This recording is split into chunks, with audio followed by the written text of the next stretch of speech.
তো হেল্লো বন্ধুগিলা, আশা করি তোমরা সবাই ভালো আছেন। তো মই আজি দেখে লাগছো যে রাজবংশী বাটানি কিভাবে পিন্ধা হয়। অনেকেই আছে যে রাজবংশী হইয়াও রাজবংশী বাটানি পিন্ধির পায় না। তো মই আজি দেখে লাগছো যে রাজবংশী বাটানি কিভাবে পিন্ধা হয়।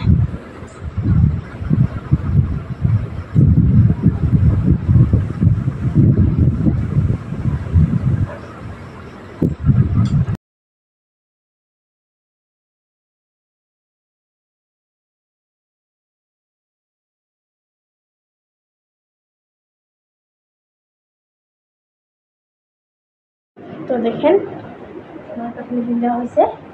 তো ফাইনালি বাটনি পিন্ধা দেখে দিলাম। তো আপনারা সাবস্ক্রাইব করে দিবে, ভিডিওটা সাবস্ক্রাইব করে দিবে। তো তো আপোনালোকক আৰু দেখাই থাকিম ভাল ভাল ভিডিঅ'।